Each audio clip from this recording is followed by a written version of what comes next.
nice to be back. Very, very nice to be back. How you doing, Maggie? Daddy! Good to see you. I still see you around. Good to see your set.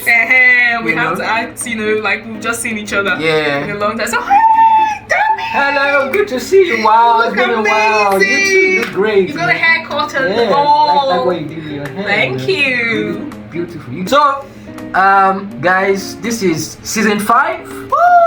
And we're super excited that, we've gone this far and we're still going on. It is because of the amazing support. So thank you for that. Thank you. Get excited about this new season, Get excited. Marvin, do you want to tell us what the new topic for today is? Yes, so as you guys have heard in the intro video, which if you haven't watched it, you need to go and check that out. It's a new series and the topic we are kickstarting with is today's communication. Yay. So our series is the then versus now, and we'll be talking about today's communication as opposed to how we used to communicate in the past.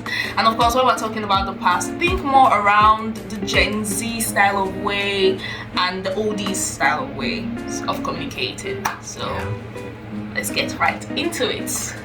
And by the way, we're both represented. So in case you're wondering, so don't think we're going to go into the black and white days per se. A lot has changed even within the space of 5 years. Yeah. 6. So even the age gap between myself and Dami as well. Dami is also an oldie in this case, and I'm a Gen Z as well. So it kind of flows right. I think we have the right to talk about this in that sense. Yes. So don't worry, we're talking about what we're involved in. Exactly. And I'm not too old. He's old. He's old, please. Don't let that put you off from that. But we'll talk about that later. He's old. So that's our topic for today. And we're starting off with, how has communication evolved over the years? Yes. What was it like then? What is it, like today? If we talk about the evolution, it has been quite interesting. I believe so. And, I feel the reason why I say it has been interesting is because some of the tools that we have now we never had before. And, a lot of communication hinged on the people. Yeah. And it was a lot more physical. Face to face. About face to face. We did not rehearse, I promise you. Yeah. So see, we're in sync all the time. Face to face was more face to face, and that's it hinged on people, involved, and kind of what drove the camaraderie was not necessarily the tool. There was less emphasis on tool, and it was more a focus of on the people. Like we're sitting down today, having a conversation, and we are the bond is built. It's different. So there was more focus on physical, and I feel like that ensured that a lot of the communication was received. That's right. Because communication is threefold. Yeah. What you say, your body language, what you see, and what's the third one now? What you hear. What you hear, right? Body language, verbal, non-verbal, and is there a third one? Guys, we promised that we got ready. Just a little bit of a glitch in here. So what you say, your body language, and your tone of voice. The tone of okay. Your tone of voice. Okay, yeah. So those three things determine, what communication is. I agree. So it is those three things put together that pretty much shows how it has evolved. Even how it has evolved. Yeah, certainly. But I think we need to look at communication in itself. Why is communication so key? When it comes to relationship, business, building connections, why is it that relationship is so key? It's such an important thing that, once we're talking about relationship, the first thing you hear people say is communication. Oh, she communicates quite well. I enjoy talking to this guy, or he doesn't talk as much and you find it offensive or whatever. So why is communication so key? I think because it has so much to do with the people involved. there are no external factors when it comes to communication. Everything has to do with the two people sitting down and having a conversation. I think that's one of the reasons why it's so key. It involves the people. Yeah. That's one. And secondly, it's the way that thoughts are passed across. We cannot read each other's minds. Yeah. And so, but we want to know what the other person is thinking. And so I think communication is that tool that really helps you to know what that person is thinking. Are you liked? Are you hated? Yeah. You know, it's communication that lets you know that. And any other reasons, Dami, why you think communication is so key when it comes to relationships? Well, first of all, because we're born as relational beings. That's right. It's very important. You know, from the foundation of creation, scripture. I love scripture. We love scripture. Genesis 1. The first thing we see about Adam was interacting with animals, and it was not fulfilled. Yes. Why? Because there was no one to communicate with at the level, at his own level of thinking. Yeah. And so, as soon as Eve came, he brightened up. Yeah. And so it is an innate thing for man to communicate. God wired that in us to be relational. God himself made us in his image. God is relational, and that is why we are that way. So it is like a means of survival for us. We're wired that way. It's even fun to see that not just did Adam perk up when Eve came around, it was also the fact that we never heard him speak. Yeah. Until she came, and it was like, the bone of my bone, the flesh of my flesh. True. So if we were doing a movie about the creation and how things happened, you would notice that Adam was mute. Yeah. Until Eve came, and that would be the first time you hear his voice. Because like, bone of my bone, this is flesh of my flesh. This is what I've been waiting for. Yeah. So communication is it's very key in a relationship.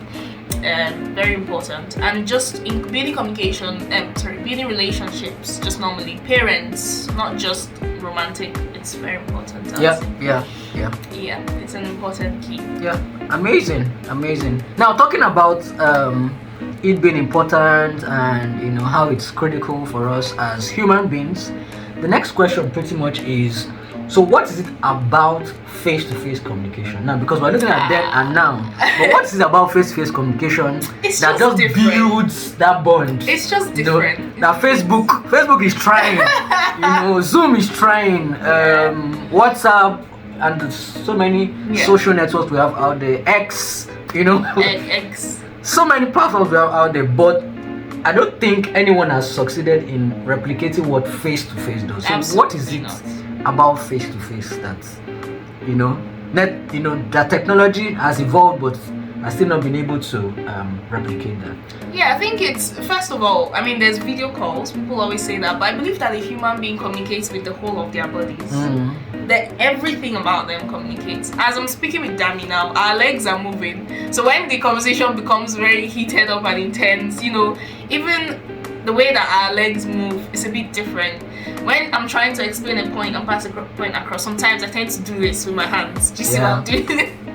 And so if I'm quite upset and this becomes different, the tone of my voice changes. And these are things that I don't think social media can really replicate. I think that's the reason why face-to-face is so important, because you're close to the person. There's just that physical contact that makes the whole communication different in a way, and you can easily pick up these non-verbal cues which you can't really do on the phone to somebody.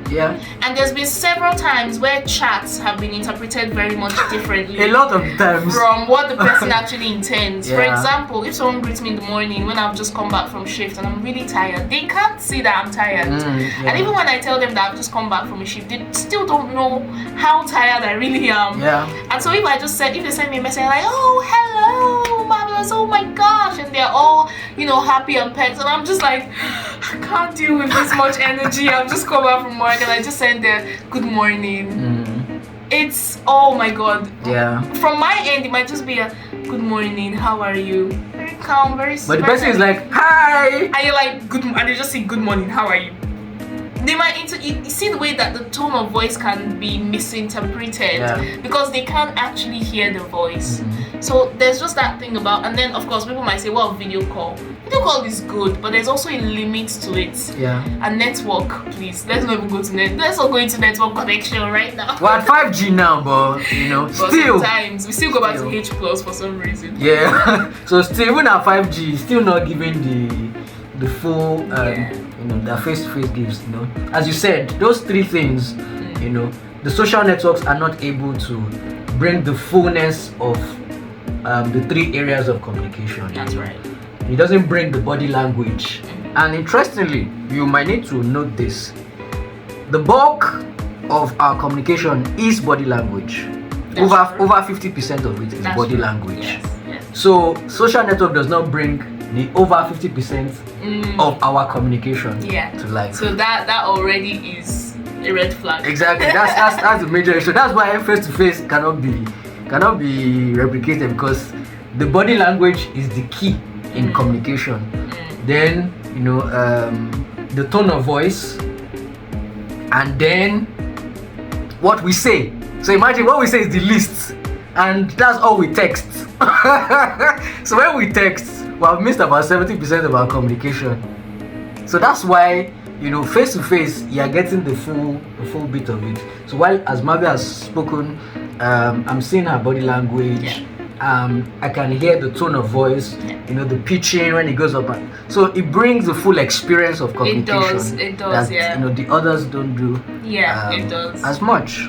It does. So as much as what you're saying makes sense, there's other things that beautify your words, and that really brings the full experience of how you're saying it, what tone of voice you're using to say.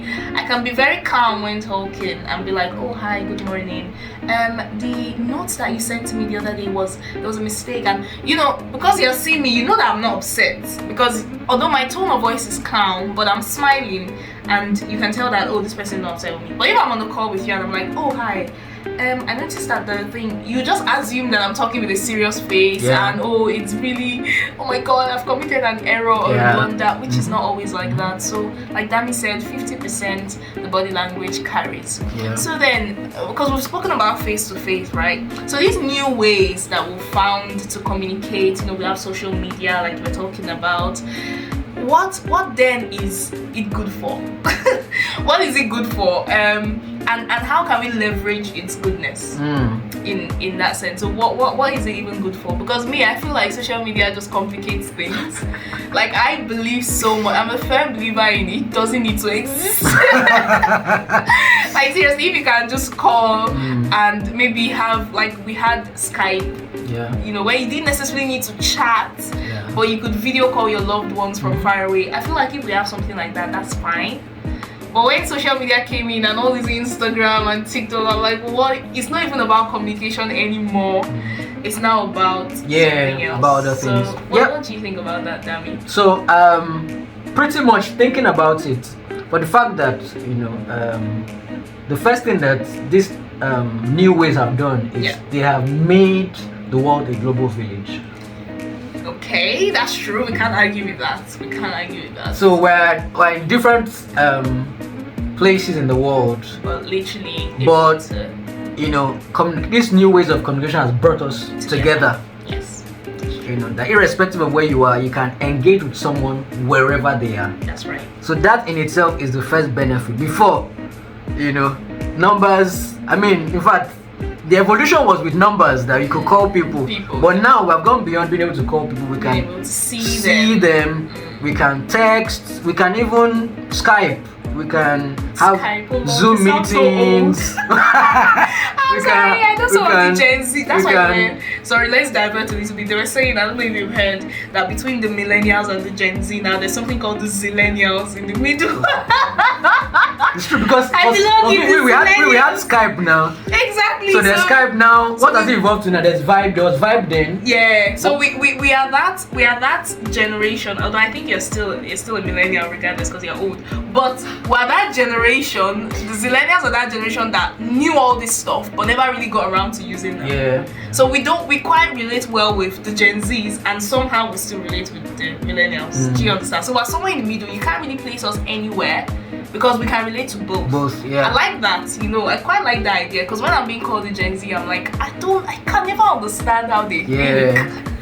So Gen Z by birth, millennial by... Exactly, by mindset. Yeah. So when you talk about Skype, I was like, I use Skype, to communicate with my dad. So Skype vibe, and then evolved to Zoom, and then we now began to have Google Meet. Google Meet, video on WhatsApp, on Facebook, Instagram.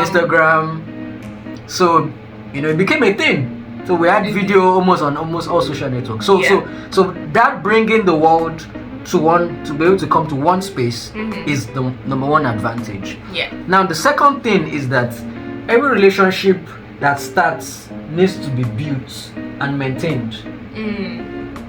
And because of the nature of our work, because of the nature of life, we won't always be in the same space to be able to have the one-on-one, face-to-face. Yeah. But these networks have made it possible that we are able to continue to maintain that relationship because there is a platform to do it. Yeah. Now, I've realized that as much as face-to-face builds bonds, these new ways help to maintain it better. Bonds, yeah. Okay, yeah.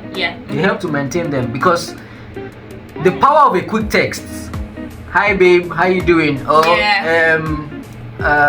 to your friend, "How you doing? Just thought to check up on you." The power of that.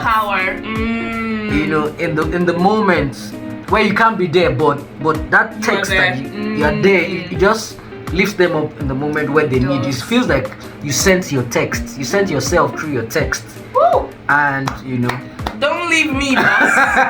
Stay with me. And it lifts them up. Where are you going? Stay here now. Don't leave me. We're together. We're still here. Okay, are we together? No, because that is so true. That is so true. There's just that. But then that brings it to how it's being used. In fact, let's just go to how it's being used. So, when it comes to this, because we're talking about, excuse me, I beg your pardon. When it comes to being able to still preserve the face-to-face and still this communication, this new method of communication that we gained, because you said something when you cannot be there. But some people have just made up their mind that they can't be there regardless. Since there's social media, I don't need to be there. So there's that. There's also that thing that we need to balance. You can never take the face-to-face out. It's just too good to rule out.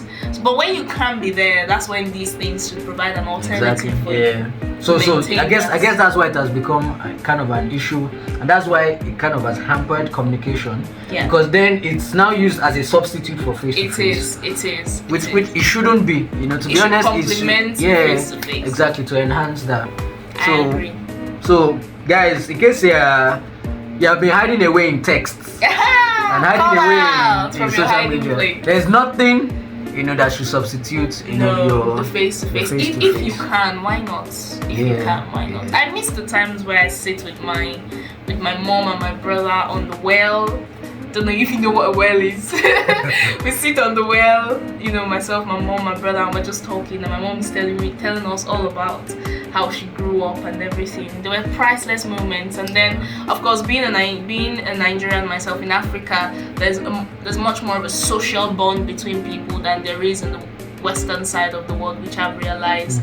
So growing up in Africa as well, then you have your neighbors around, they're also sat on their own well, and before you know it, it becomes from family conversation, it becomes a neighborhood conversation where everybody's there talking, oh, so you experienced that going up to, I also experienced it, and the mother of this boy that lives across the street is also talking to us all the way from there. So you just can't, it's just so priceless. You can't put a price on those things, and I think that as much as we can, we need to restore our face-to-face communication. So it's something to think about, guys. Amazing. Definitely. So we've talked about the strengths of the new ways, and we've also talked about where we're struggling, that we need to leverage on. So we're struggling because, as Mavi said, we're using it as the main one. As she was talking, I just remember that we are struggling because we're not using it so much as a communication tool again. No, that's what I said. Exactly. It feels like social media has moved away from being a communication tool to a being famous tool. So we're not utilizing it as a communication tool that it should be. some people are saying things like stop. Sometimes I see a post online and I feel like calling them out, but I'm not going to call them. I feel like I see a post online when I'm scrolling on Instagram, and then I go to the comment section. I'm not much of a commenter, but I go to the comment section and someone is saying, comment, is it only to read other people's comments? I'm like, but that's not even the purpose of this tool in the first place. Yeah. But it feels like everybody's opinions are now out there. Everybody has something to say. And instead of communicating with your family members, you are here dragging somebody's child and somebody's father on social media. So it's gone away from being a communication tool, which was its intended purpose, to having more and more platforms come up with the purpose of making people famous. Yeah. I'll talk about the other element of communication, which we're also struggling with, as well. But let's talk about a bit. Let's track back a bit into the old ways. Yeah. What are the old ways of communication which, as things have evolved, we might be thrown away? I think we've talked about the face-to-face side of this. Any other thing, pretty much around the old ways of communication which we might be throwing away, but it's something that we need to preserve. Wow, old ways of communication. Wow, I can't think of anything aside face-to-face for now. Yeah. Maybe perhaps community. In community. Community. It's also face-to-face, but it's something that dropped in my mind as well. Like I was saying about neighbors and all that stuff in Africa, which I still believe that Africa is very much it's our culture to be social, to be to have that community family feel. So I don't think it's going anywhere anytime soon, which I'm very grateful about. But in the western side of the world, everybody just feels like you're on your own.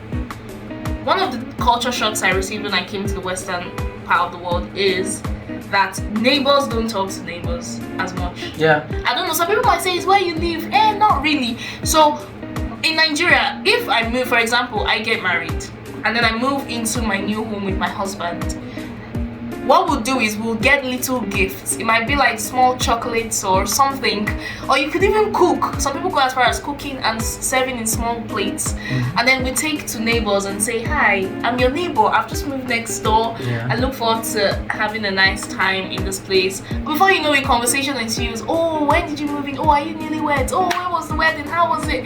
But when I came here, I've been here for like 6 years and I don't know some of my neighbors. Can you imagine? I don't know them. Yeah. Like if I see them on the streets, I will not know that that's my neighbor.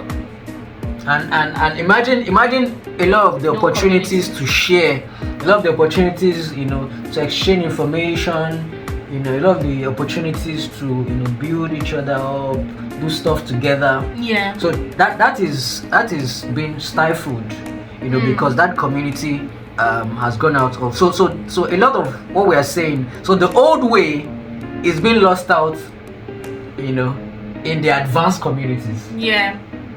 So the old ways are being lost out. The more they advance, the more it feels like it's dying out. Because I know that this is not how they used to be. Yeah. Whenever I watch the medieval films, it's like, wow, take me back. But then I don't also want to be taken back because I don't want to be hung and burnt and that's why, to be honest, I've heard so many people who have said, who, especially people who do work now. Let's talk about work as well now. People who work as well, they miss the opportunity of being in the same space with their colleagues, and they're ideating, they're bouncing ideas off each other. Yeah. And there is nothing like being in the same physical space to ideate, to have brainstorming sessions together. It doesn't flow in the same way. Yeah, because at the end of the day, your questions, the answer to your questions is always be someone else. Yeah. Your answer to your questions is always be someone else. If you have someone has been through what you're going through, and you would never know. Sometimes they're just close to you, but because there's such a lack of a community, and I know some people say they are online communities, but come out of online for once. Come offline, please. Come offline. And it's funny that I'm saying this and this is. And we're online. But we have to come physically to actually record. Exactly. So and of course, by the time myself and Dami were done, which we always do, always in our recordings, after our recording session, I wonder if we should actually do live snippets, a live of what goes on after we record. Because guys, we're here for like 3 hours straight up, sometimes more, just talking. So we've got a lot to talk about. I mean, myself and Dami are like close friends, but still, we come offline and we talk, we engage a lot. Yeah. And we realize we still chat, no doubt, but chatting is like it's a supplement. It's a supplement, yeah, exactly. You know, approach to our communication, because we talk a lot in person, and not just us. We have other friends as well that we talk to. But what I'm trying, and on several occasions, my communication with Dami has given me answers. And I want to believe that he's also gotten ideas from when we've communicated as well. So your answer is out there with somebody, but you won't come off Instagram. Yeah, true. Wow, I think this was our first episode, so I was planning to be very, very kind. Abby's already throwing things. I pleaded with her, but he did. He actually pleaded with me that let's be calm about the violence. But guys, I'm just the naturally violent. See, but a good type of. It's a good balance. It's a good balance. Because Dami is very chill. Yeah. Not really, but she has said it, so we go with that. I'm very chill. Thank you. So what are the rudiments of effective communication then? When we talk about effective communication, first of all, let's outline what effective communication is, and then what is it that people must do to build a honest and strong relationships. Because talking about communication will somehow come into relationships, which is something that we'll be talking about a lot in this series, guys, because we're looking at the before versus the now, so the then versus now. So we'll be talking a lot about relationships and how it has changed in this last couple of years. As technology advances, there seems to be a lot of impact on our relationships with people. So how do we build? What is effective communication? So effective communication pretty much is information that is passed, that is received in the way it's intended. Now. Wow. No. You can't just move forward now. Excuse me. Can you just move forward though? No. That was fire. So I want to break that down because we want to talk about the rudiments. Now, Mavi says something. Yeah. Mavi is the sender. That's right. You are the receiver. And then she passes it on to me, whether via speaking, text. Yeah. That whatever Mavi has said is received as intended. As I intended, yes. That is effective communication. Effective communication has happened when the message is received as intended. From the sender to the receiver. Okay, amazing. So we've got that down. Effective communication, we've got what it means. If you haven't, just double tap on your screen. Tap like 3 times, and trust me, you get to where you need to be. Okay, so moving on. Then we've talked about effective communication. So how can people use effective communication to build strong relationships? Honest. Strong. Yeah, we emphasize honest. We're all about honesty. Yeah. So how can people do that? Now, first thing is starts from the heart. Scripture now. Woo! We love scripture here. Bible says from the abundance of the heart, the mouth speaks. That's right. So the first work is what goes into your heart.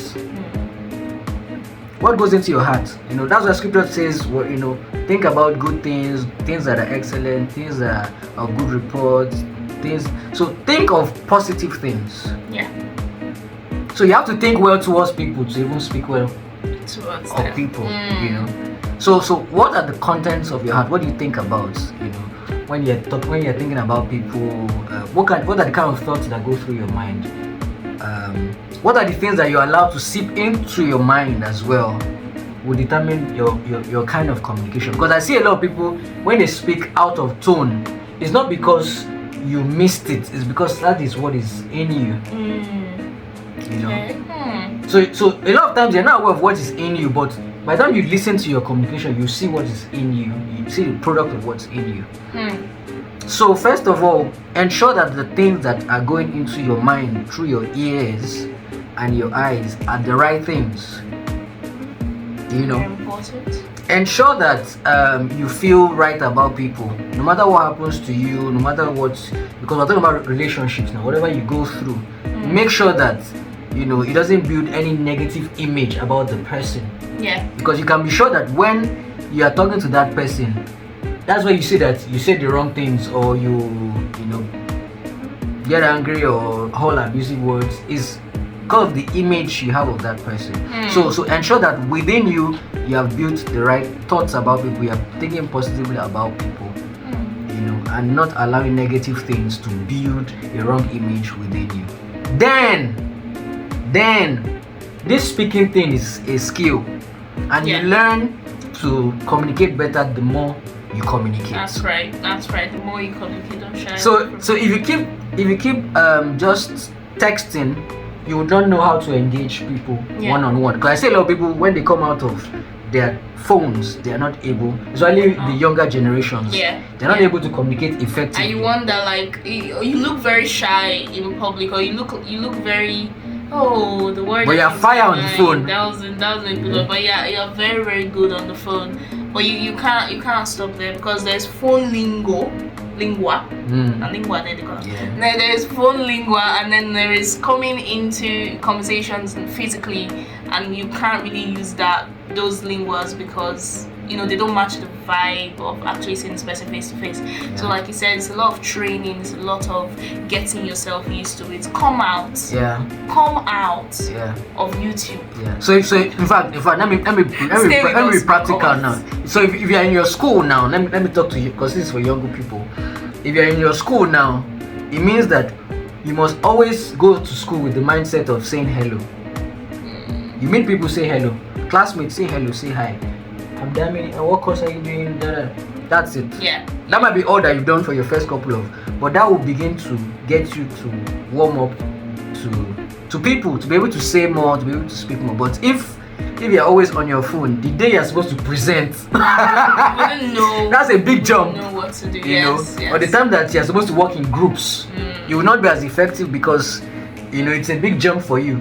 But if it becomes a daily thing that I'm going to say hello to someone I haven't said hello to before, or maybe in a community that you belong to, or you try to join communities, join a sport group, join groups, and just be part of that. By nature of doing things together with people, you begin to engage with them, and you become more confident at doing it. I'm not even going to talk about public speaking. This is just effective communication. This is just effective communication. I'm sure there will be times where we get to talk about these things, but just to conclude, as we always like to do, quickly run through it.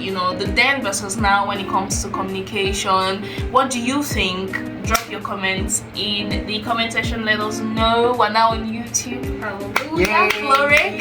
So you can really drop your comments, and then we see them, we address them. So what do you think about the communication back then and now? Is it something that has been on your mind? Is it a topic that you always like to discuss? Is it something you like us to talk about again? Or is there something about it that you don't quite agree with what we've said and you want to point it out? Please feel free to do so, and we will see you again in the next episode. In the meantime, stay happy.